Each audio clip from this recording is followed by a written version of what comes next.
Good morning, my friends. As you can see, I have this lovely book on biology. It's a very heavy book on biology. This is a teacher's edition. My husband was a science teacher for 17 years before he retired. He did retire out of the military first and then got his teaching degree. So we're going to dive into some biology, but not the way you think. I'm using it because it's such a heavy book. And this is what I do with my husband's thing. Okay, can we look at that right there? Let me zoom in. Okay, these came from my yard. These are just weeds. Let me make sure I'm in the, oh, I am, good.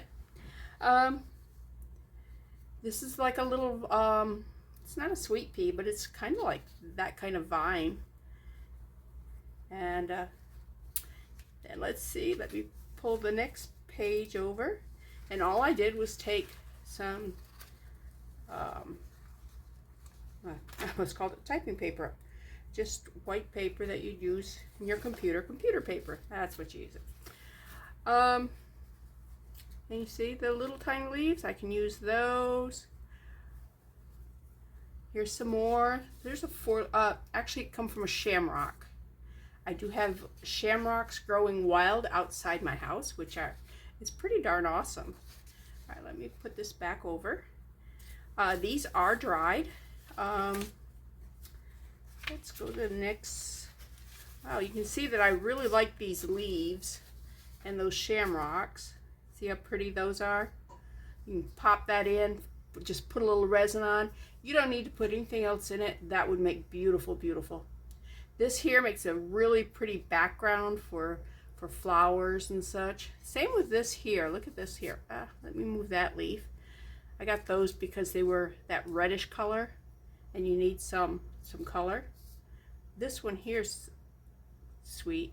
The thing is to find them as small as you can that have some interest. So I do have other things other than just these. These just happen to be on top. Let's see. Right here. See these? These would also fill, I don't know if you can see those or not. These are narcissus, like daffodils. Tiny little daffodils. They're about this, well, you can see how big they are. But they come in little clusters and stuff. I just picked one and brought them home and squished them in the book.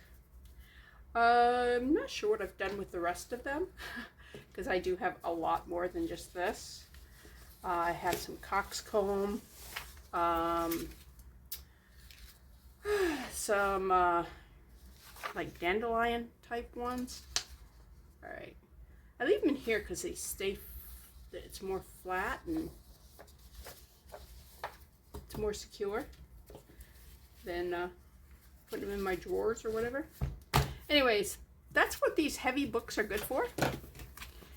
Just go out to your yard. Excuse me, I threw that on the floor.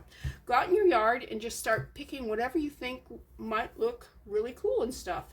Because let me explain. When I first decided I wanted to use some inclusions like that, this one came in the first kit I got. So this one was free, and I have used bits and pieces of it. So I went to look to see, to buy some more because I don't use a lot of red for myself. This here, I got at Michael's. It was on a half price sale and it was still like $3. I'm going, that's ridiculous. This is Baby Breath. It has been colored, but it's a pretty color. A lot of these won't hold the color once they've been dried. I was going to say squished. But you can lightly color them. with an acrylic paint, or you can put like baby's breath in food coloring while it's alive, let it draw up some color into it and then dry it. Usually that will stay. They may brown a little bit, especially white things. And once they're dried, you can just use a very light hand and just color it. Now this box, remember I told you I always look around for things that I can use for storage. I wish I knew other people who wanted to give up some cigar boxes like this. This is made of wood. I mean, it is real well constructed. But first of all, I'm so anti-smoking because my mom died of lung cancer. She was a very heavy smoker. So, yeah, there's that in my history. But these boxes are awesome. A friend of mine, her father-in-law smoked these. So she had a bunch of these and she gave me 2. And I will never part with them. And hopefully I can find some other thing that's this good. But if you've got a smoker, steal their boxes. If cigar smokers. Let me show you what I've done with these inclusions. All right. Remember I said something about coxcomb? This pink here, that actually isn't the actual big flower part. It's the it's part of the flower, but it's the part that comes from the stem up. It has all these here. And I just kind of dug them off and they piled up, and you have to that's where the seeds are. Get rid of the seeds. Lots of seeds. And these I painted pink. This here is, it's not actually a dandelion. It's related to a dandelion. It does get the white puffy things. It is yellow, but it's really tiny. You can see how big it is. This one is a, oh, what do you call those? It's like a butterfly bush. And I just picked a bunch of the flowers off from it, laid them out on paper towel, put a sheet of typing paper over the paper towels and squished them in a book, and that's how it came out. This, of course, is a piece of fern that also grows in my yard. Just grows wild, and so I went out there and I picked it. Now I do have a pair of these. I loved the way this part in here came out. What I didn't like was this. I accidentally got one of these, an L, here on the side. What I'm thinking I'm going to do, because it also spilt, this is that mica powder, white opalescence, my sister told me. I said, it's that white shiny stuff. She says, it's opalescence. I'm going, okay, you're right. Anyways, that's what. Also, I don't know if you can pick up the little pieces of gold that I put in there, gold foil, but there is some gold foil in there. But I'm going to go over this. I'm going to mix up some of this blue that has the mica powder in it. And remember, I said the mica powder is basically the exact same thing that's in eyeshadow. If you were to take eyeshadow and powderize it to a very, very fine powder, that's mica powder. You can actually use it in things like this. Anyways, I'm going to put just a coating over it. It should cover that L and maybe dome it a little bit, which would be nice, but I really like them. I was just so disappointed in that, have that L in there and that little bit of overspill. So anyways, that's on my project. This is another one that this is the very first one that I tried. Of course, let's do something simple for the very first time you're going to do anything. So I took 2 of those rings that I was talking about that you find on as wedding favors, decorating tables at receptions and stuff. They're just little aluminum rings.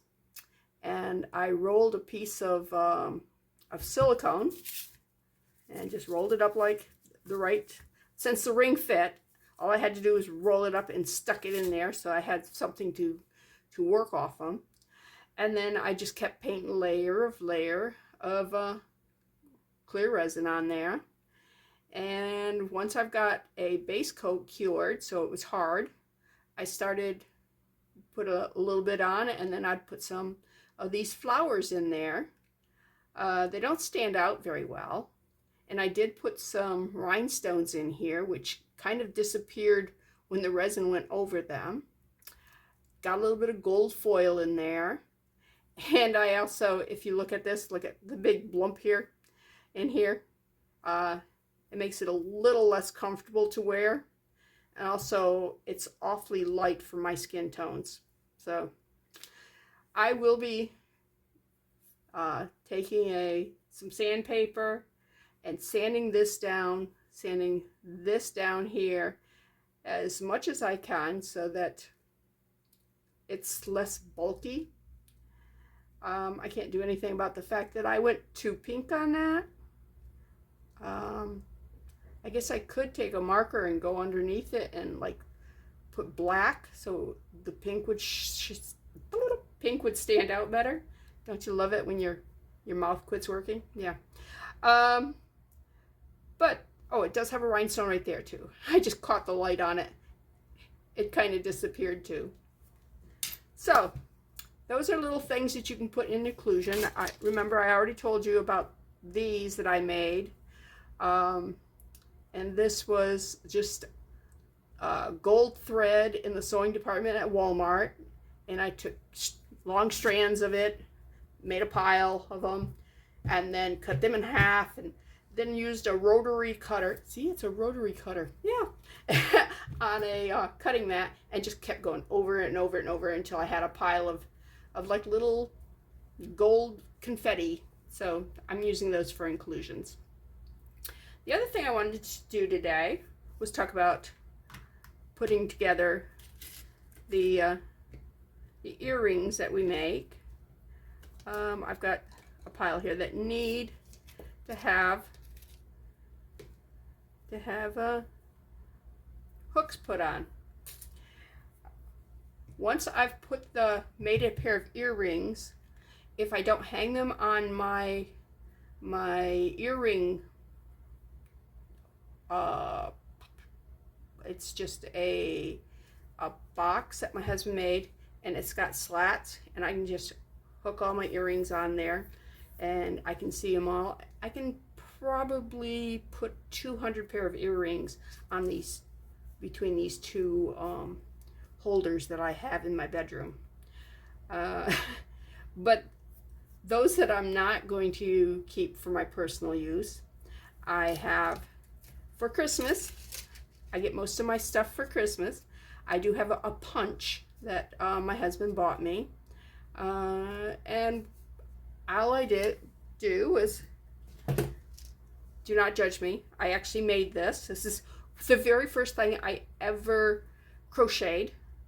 And it's not as horrible as I thought it would be. It does need a bath because it is a coaster, and I do put drinks on it. So I take these.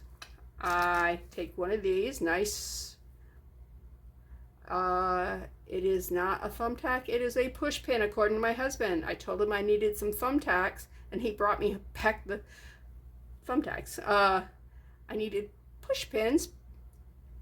I needed these for my boards out there.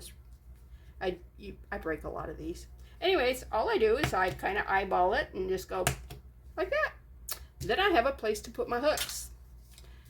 So, and all this is cardstock. I punch out a whole bunch of this. That's probably one sheet of paper. Would get that many, maybe a few more than that. These are the jump rings. I bought this set at Walmart. I have no idea what I paid for it. I just needed it, and I just closed my eyes and just took it. Well, I paid for it, but I If I looked at the price, I might have gone, oh, maybe I can find that cheaper somewhere. No, I needed them. So that's what I did. Just bought them. This size right here will usually fit real good in it. And these are the earrings that we made the other day when we were making the game piece for for Mason, because he liked that blue. And then I added the gold glitter for the other part. Let me get that out of the way. We don't need that anymore. All right. Remember with the jump ring, I said to find the opening. Take your tools. Sometimes you can do this with your fingers. I'm getting old and my fingers are wearing out. This you're going to have to open as wide as you can.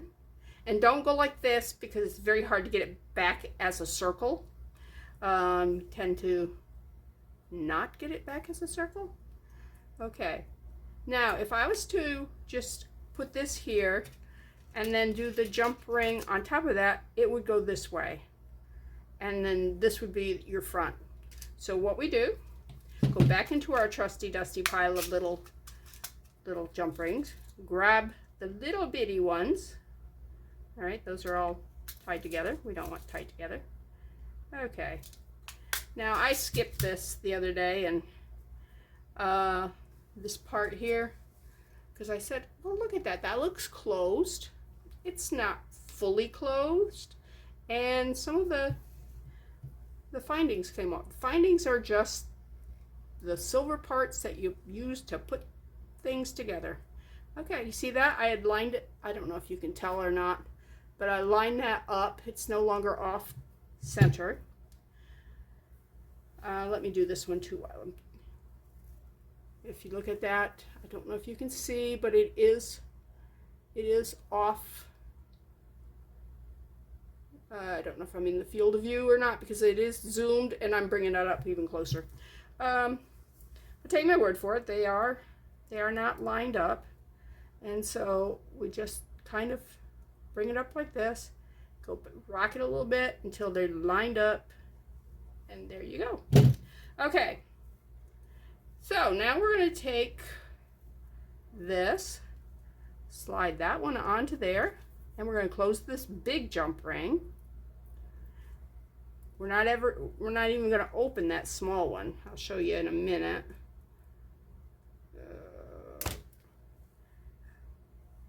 And that jump ring just flew off from here. Right there it is. I'm like, these jump rings especially are very strong. They you can get thinner ones. This just happened to be what was in that packet that I bought. All right. Make sure it's lined up. Make sure that it's lined up this way and lined up that way. That way you're not going to lose your earring.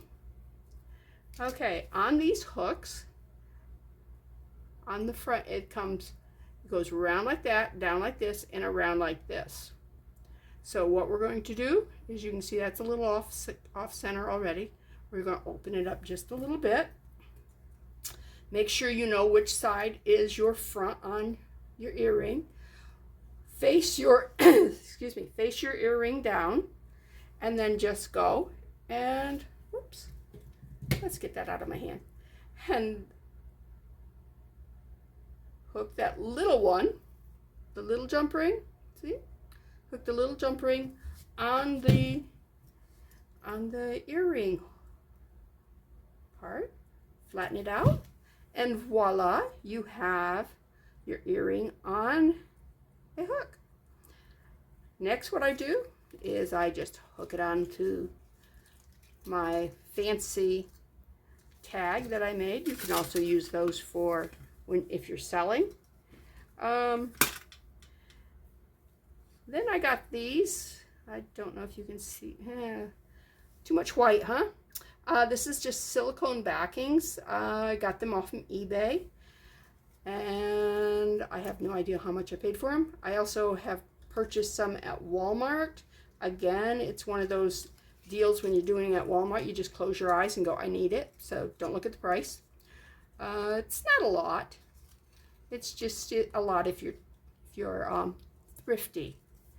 I keep wanting to say cheap, and I have people on my channel here tell me that I shouldn't say cheap. I should say thrifty.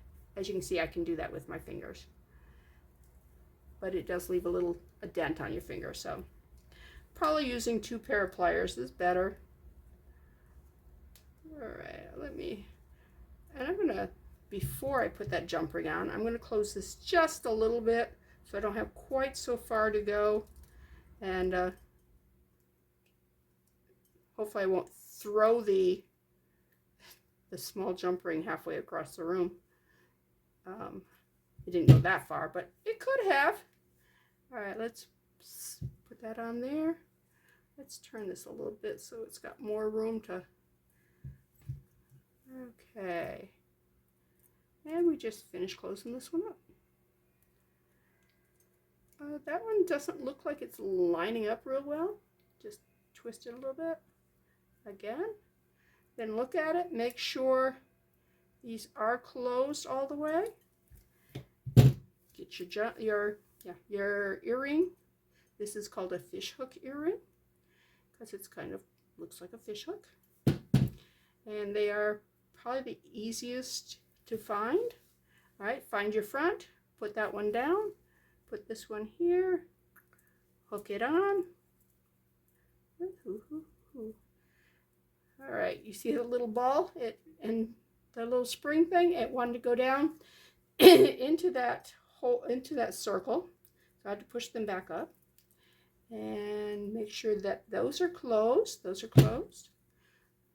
Put the other earring on and voila. Ta-da. And there. Oops, that's this one's twisted. All right, and there's our pair of earrings. So now it's ready for sale. If you wanted to write a price, you could put a price here. If you wanted to put your name or logo on there, if you have a stamp, I don't have one of those. Maybe someday. New Life Jewelry Creations. Put that right on there. Although this is all brand new. There's nothing here that I have recycled, which is shocking because almost everything I do has a little bit of something that came from somewhere else. Unless you count this, which was left over from making that game piece for Mason. Leftover resin.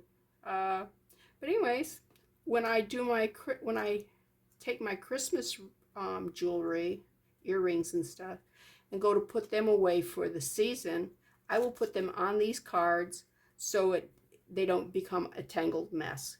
Now you could just take a square piece of cardstock or heavy paper that you have, even the back of, say you bought something and it had a heavier paper behind it to keep it from getting messed up in transit and on store shelves and stuff. You could take that, cut it up, poke holes in it just like I did with any sharp object. I use push pins. You can use whatever sharp object you have. Put your earrings in there. Put some earring backings on it. I do know you can use the metal backings on these. I do not wear backings when I'm wearing these type earrings. I do squash them a little bit so they don't come off if they're too wide open. But yeah, I have, as you can see, I've got several of these I have to do that have not got earring things on them. So I will do that off camera. It's nothing you want to watch. Some other things you can do with jump rings is this is 3. These came in have a mold, and this one has 2 holes. Yeah, these all have 2 holes in them. And this was more leftover. Ooh, there's string. Leftover resin that I just wanted to use up, so I did these little tiny ones here and connected them with some jump rings. And on these, I did not have to use a jump ring on the top because, first of all, they were thin enough, and so I could just put it straight onto it. It restricts the movement if you don't put a jump ring here. So as you can see, the top one doesn't move as much as the two bottom ones do. So if you're going to do it just a jumper without the jump ring, you'll lose the movement. You see how this moves a lot, and you get more stiffness. If you don't mind that, then that's fine too. Those also need to be put on a card. They're all ready. They just need to, I can find the hole. Put the thing in the hole. Stick your little back things on here. I was at church yesterday, and the lady who sits in the same row as me, she was asking me how I'm doing with my jewelry, and I was like, wow. She watches my YouTube videos. I was pleasantly surprised, so a shout out to Leslie. It was very encouraging, and hopefully she'll say hi when she pops in on some of my videos. So it's really great to have friends like that. I have another friend who said that she wanted my channel address, so she subscribed and she could see it when it pops up. So again, shout out to Laura. So yeah. Anyways, this is going to be a short video because I need to get to the gym. Isn't that fun? Also, it's a Monday morning and I have a bunch of stuff to do. So. But I did want to stop in and say hi to y'all and let you know that I was thinking of you. Before I go, let me show you. I haven't put the resin in, but I did. Remember I said I was going to put the stickers on the other side to cover up the white spots where these stickers are? Well, I did. And aren't they adorable? And there's the crab back alive again because I put another crab on top of him. I do have to put some resin on top of this. I will use 2-part resin because it uses quite a bit, and it's just going to be clear. And it's nothing you really want to watch me just pour it out and let it sit. But I will be drilling holes here to put the stuff in a hole here. I'm gonna have to figure out where the very center is. I'm not very good at judging things like that, eyeballing it. But I just wanted to show you that I did put the stickers, and they did come out really cute. So they're going to be cute from the top and from the bottom. But that is a project that we will keep working on. Excuse me, I'm getting phlegmed up. So I will see you next time, and I hope you make some earrings. If you need to fix some, they get fixed the exact same way. You just take a pair of, I have needle nose pliers. If you don't have needle nose pliers, you can use flat pliers. Just open this up, slip your earring on there, close it back up. These are readily available at Walmart. I got a pile like this, and I did buy these at Walmart, and I can't tell you how much they were because, like I said, I needed them, and so I just closed my eyes and bought them. So this is Bethany at New Life Jewelry Creations. Like my channel, subscribe to my channel, like my video, and share with friends. And